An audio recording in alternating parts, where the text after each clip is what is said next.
అదృష్ట రత్నాలయం జ్యువెల్స్ అదృష్ట రత్నం అష్టైశ్వర్యాలకు మహానిలయం.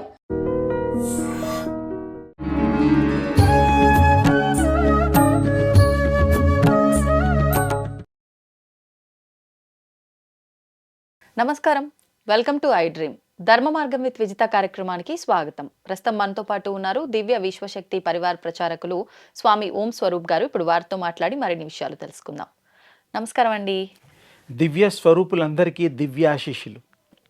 మనకి ఈ మాసంలో సంక్రాంతి పండుగ రాబోతుంది. సంక్రాంతి పండుగని ఒక్కొక్క ప్రాంతంలో ఒక్కొక్క పేరుతోనూ ఒక్కొక్క విధానంతోనూ ఆచరిస్తూ ఉంటారు.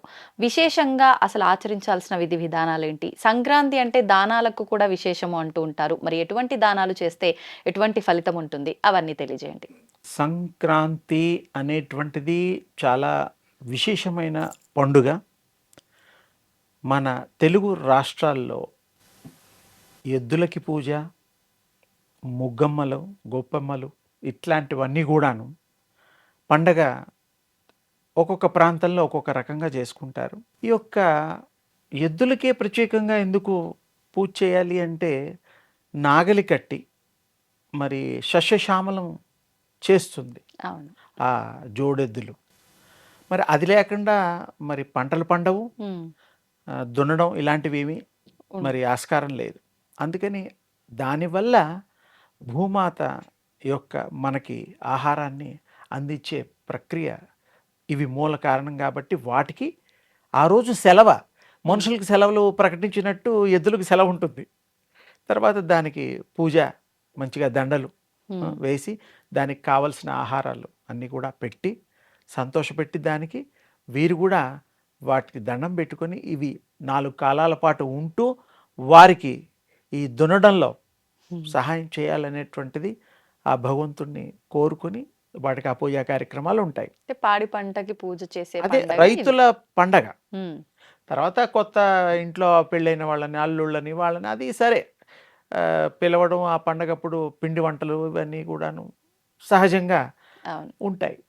అయితే ఇక్కడ ఇంకొక విశేషం ఏమిటంటే, మరి సూర్యుడి యొక్క 12 రాసుల్లో ఒక్కొక్క రాశిలో వారు ప్రవేశించడం, మారడం ఇలాంటి వాటిలో ఈ మకర రాశి, ఆ రాశిలో వారు ప్రవేశించడం 14 మధ్యాహ్నం 3:13 ఇంకొకటి 2-3 నిమిషాల తేడాలో చెప్పడం జరుగుతోంది.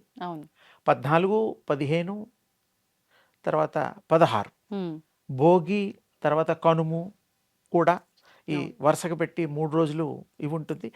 విశ్వవ్యాప్తంగా కాకుండా మన భారతదేశంలో మొత్తంగా ఒక తెలుగు రాష్ట్రాలు తప్ప మరి 15వ తారీఖు ఎక్కువగా జరుపుకుంటుంటారు. 14 మాత్రం మనకి ముఖ్యం. ఇంకా కొంచెం దీని చరిత్ర గనక వెనక్కి వెళితే, సగరుడు వాళ్ళ కొడుకులు 60,000 మంది ఈ సంక్రాంతి పుణ్య రోజునే ఆ గంగా మాత యొక్క ప్రవాహం తాకి వాళ్ళు మళ్ళీ పుణ్య లోకాలకి వెళ్ళడం, ఈ చరిత్ర కూడా మనం చెప్పుకోవాల్సింది. ఇది చాలామంది తక్కువ చెప్తూ ఉంటారు. సగరుడిది కూడా ఒక విశేషం ఉన్నది. తర్వాత ఉత్తరాయణ ప్రారంభం కూడా విశేషంగా ఉన్నది. ఏది ఏమైనా ఈ సంక్రాంతి సంక్రమించడము, సంప్రాప్తించడము, క్రాంతి అంటే ఒక గొప్ప భగవంతుడి యొక్క తేజస్సుని మనం ఆపాదించుకొని స్వీకరించడానికి, మన్ని అనుగ్రహించడానికి ఆ క్రాంతి అనే పదం అవుతుంది. దాన్ని విడదీసి చెప్పడం మీ అందరి కోసం అనమాట. సంక్రాంతి సంక్రమించేటువంటిది మనం తీసుకోవడానికి సంక్రమిస్తూ ఉంటాయి ఆస్తి పంపకాల్లాగా. ఆ భగవంతుడు ఈ యొక్క సంక్రాంతికి అదొక విశేషమైన పేరున్నది. అందుకని ఈ రోజున కొత్త కార్యక్రమాలు, తర్వాత కొంతమంది భూమి పూజలు, అలాగే విశేషంగా తల్లిదండ్రులకి పితృ రుణాలు, మరి వాటికి పూజలు, ఇవి కూడా మరి క్రొత్త బట్టలు, రకరకాలుగా ప్రాంతీయత దృష్టిలో పెట్టుకొని జరుగుతూ ఉంటాయి. ఏది ఏమైనా ఇది దైవ మరి ఈ 6 నెలలు ఉత్తరాయణం మరి దైవకాలం. ఆ. ఈ ఉత్తరాయణంలో భగవంతుడికి సంబంధించినవి ఎవరు మొదలుపెట్టి 180 రోజులు ఉమ్. చేసుకుని దీంట్లో సాధనలో గొప్ప సాధకుడుగా ఆ. సంప్రాప్తి కలిగే దిశగా వాళ్ళ తపస్సుని చేసుకొని భక్తి భావంతో విరాజిల్లుతూ ఆ యొక్క శుభాల్ని వారు అనుభవిస్తూ ఆ యొక్క దివ్య శక్తి పరంపరలు వారికి సతతము వారి కుటుంబాలకి కలగడానికి వీలుగా వారి ప్రవర్తన కూడా చాలా అవసరము. అందుకని సంక్రాంతిని కొత్త కోణ అర్థంలో చెప్పడానికి అందరికీ తెలుసు. సంక్రాంతి గురించి గొబ్బెమ్మలు అన్నీ తెలుసు, అవి ఎప్పుడు అందరూ చెప్పేవే. అవును. కానీ ఇంకొంచెం విడిగా మనం ఈరోజు మాట్లాడుకోవడం జరిగింది. ఇప్పుడు సంక్రాంతి అంటే కొన్ని ప్రాంతాల్లో కీడు పండగ అని అంటారు. అంటే సంక్రాంతి ముందు మూఢం ఉంటుంది. అవును, దాన్ని పట్టుకొని ఈ సంక్రాంతి కీడు అంటారా, లేకపోతే నిజంగా సంక్రాంతి కీడు పండుగ? అది వేరమ్మా. ఆ. అది మీరు ఇప్పుడు విశేషంగా ఉత్తరాయణం అవును. మొదలుకి భగవంతుడి యొక్క కాలానికి కీడనే పదాన్ని మనం చేర్చడం సబబు కాదు. ఉమ్. అసలు కాలము గురించి ఇంకో కొంచెం లోతుగా వెళ్తే ఉమ్. ప్రతిరోజు శుభకరము, ప్రతి గడియ, ఉమ్. రోజు గడియ, అన్ని నిమిషాలు సెకండ్లు. ఆ. ఇది భార్గవ పంచాంగాలని దాంట్లో కూడా ఈ టైమింగ్స్ ఉమ్. మరి 18, 16 ఇలా మినిట్స్ కింద కూడా కొంతమంది డివైడ్ చేయడం వల్ల ఆ. ముహూర్త కాలం 2 గంటల వరకు, ఉమ్. 2:15 అలా కొంతమంది తీసుకుంటూ ఉంటారు ప్రాంతీయతో. దాంట్లో లగ్నాలు ఇవన్నీ కూడా పెట్టుకుంటూ ఉంటారు. అంటే మంచికే. ఆ. అసలు మీ ముఖ్యంగా మీ మనస్సు కేంద్రంగా యద్భావం తద్భవతి యదో దృక్ తదో భావ. మీ మనస్సు థాట్ ఉమ్. మంచి థాట్ గనక క్యారీ చేస్తే ముహూర్తాలు లేవు. ఉమ్. అంటే ఉన్నాయి, మీకు అది వర్తించదు. వర్తించదు. ఉమ్.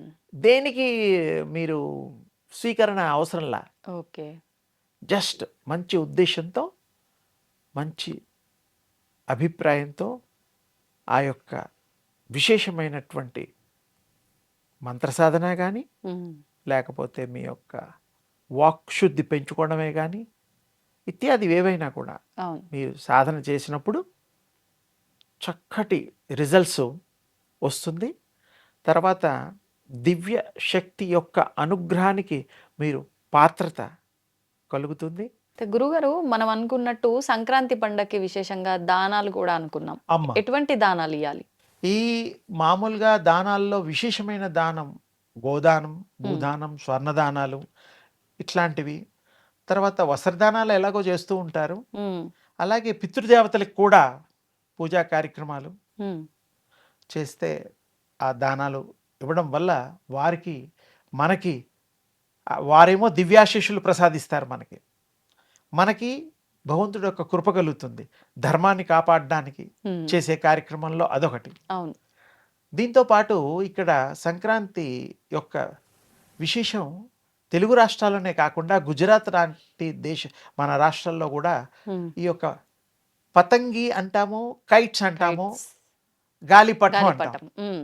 ఈ 3 పదాలు వాడతాం. అవును. ఇండియాలో ఎక్కువగా చేసేది గుజరాత్లో, తర్వాత తెలుగు రాష్ట్రాలు సరే సరే, ఇంకా వేరే మరి బెంగళూరు, బాంబే అక్కడ కూడా కొంత చేస్తారు. ఆ. ఇది కాకుండా విశ్వవ్యాప్తంగా యుఎస్లో కూడా చేస్తారు. ఉహుం. చైనా మొదలుపెట్టింది, కైట్స్ని మొదలుపెట్టింది చైనా. ఉహుం. వాళ్ళు ఏ విషయంలో మొదలు పెట్టారంటే ఆత్మలకి వీళ్ళ కోరికలు రాసి అప్లికేషన్స్గా ఆకాశంలో ఎగిరేవి ఈ రాసిన తర్వాత అలా ఎగిరేసి తెంపేస్తారు, ఆ. వదిలిపోతుంది. అది ఎక్కడ పడిపోతుందో తెలియదు. ఆ విధంగా వాళ్ళు సుమారు ఒక 4000 సంవత్సరాలు క్రైస్ట్కి బిఫోర్, ఆహా. ఒక 200-300 సంవత్సరాల క్రితం, అంటే ఆల్మోస్ట్ వాళ్ళు అవుతుంది. అంటే కలియుగం ప్రారంభం తర్వాతే వచ్చాయి. అంటే శాస్త్రంలో ఉన్నది కాదు, శాస్త్ర ప్రకారం కాదు, ప్రాంతీయంగా మొదలైంది. అంటే యాక్చువల్గా ఈ యొక్క చైనా వాళ్ళు, మ్మ్. ఇప్పుడు చైనా అనే ఒక పదం వాడుతున్నాం, వాళ్ళని మహాభారత కాలంలో చీనులు అనేవాళ్ళు. చీనులు, చైనా వాళ్ళు ఇప్పుడు, అప్పుడు చీనులు. ఆ. మహాభారత యుద్ధంలో చీనులు కూడా పాల్గొన్నారు. They are tribals. ఓహో. భారతదేశం మొత్తం, భరతఖండం మొత్తం ప్రపంచాన్ని పాలించింది. ఇప్పుడు మరి అమెరికా గాను, జర్మనీ గాను రకరకాలుగా, బర్మాలుగా అక్కడ ఇక్కడ విడిపోయింది. అవును. అఖండ భారతము ఆ టైంలో సంగతి అన్నమాట ఇది. Okay okay. ఆ టైంలో ఇప్పుడు ఈ యొక్క వేరే కంట్రీస్లో కూడా ఈ యొక్క కైట్ ఎగరవేయడం ఉంది. చైనాలో ముఖ్యంగా ఏంటంటే అది ఈ యొక్క లెటర్స్ రాసి వాళ్ళ కోరికల్ని దాని మీద రాసి అప్పుడు ఎగరవేసేవారు. చైనీయులు యొక్క దాని కర్తలు అని ఒప్పుకోవాల్సింది తప్పదు. ఓకే. మీరు చరిత్రలో ఉంది.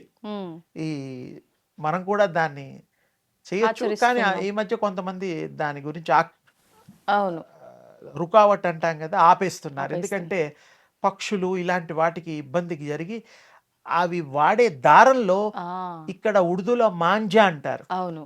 అవి తెగి కత్తుల కంటే ఎక్కువగా షార్ప్గా ఉంటాయి, ఆ ప్రాణానికి ఇబ్బంది కలుగుతాయని చెప్పి ఉద్దేశంతో అవి వద్దు అనేటువంటిది వారిస్తున్నారనే విషయం కూడా ఈ మధ్య వెలుగులోకి వచ్చింది. అవును. అందుకని మన భారతదేశమే కాకుండా ఇతర దేశాల్లో కూడా ఈ కార్యక్రమం ఉంది. ముందు ఆత్మలకి నివేదన కార్యక్రమం అనేటువంటిది మొట్టమొదటిది కొత్త విషయం మీకు చెప్పడం జరిగింది. ఇప్పుడు ఈ కోడి పందాలు, ఎడ్ల పందాలు ఇవి కూడా ఇది ముందు నుంచి ఉన్నదా? ఇది కూడా ప్రాంతీయంగా ప్రాంతీయంగా మొదటి నుంచి, అంటే రాజుల కాలంలో ఉండేది, కానీ అది ఇంకొక రకంగా ఉండేది. అంటే పౌరుషానికి ఆ కోళ్ళని పెంచి అది మనుషులు దెబ్బలాడితే బాగుంటుంది అని కోళ్ళకి దెబ్బలాడి ఏదైనా కోడి ఓడిపోయినా యజమాని గట్టివాడు అయి ఉండొచ్చు, నిజంగా యజమానే గెలవచ్చు యుద్ధం చేస్తే. కానీ అలా కాదు కదా, ఈ పందాలు వేరే. అదే కోళ్ళ పందాలు కానీ ఏ పందాలైనా సరే కాలానుగుణంగా మారుతూ ఉన్నాయి, ఎక్కువగా అవుతున్నాయి, తగ్గుతూ ఉన్నాయి. లీగల్గా కొన్ని చోట్ల ఆడకూడదు అంటున్నారు.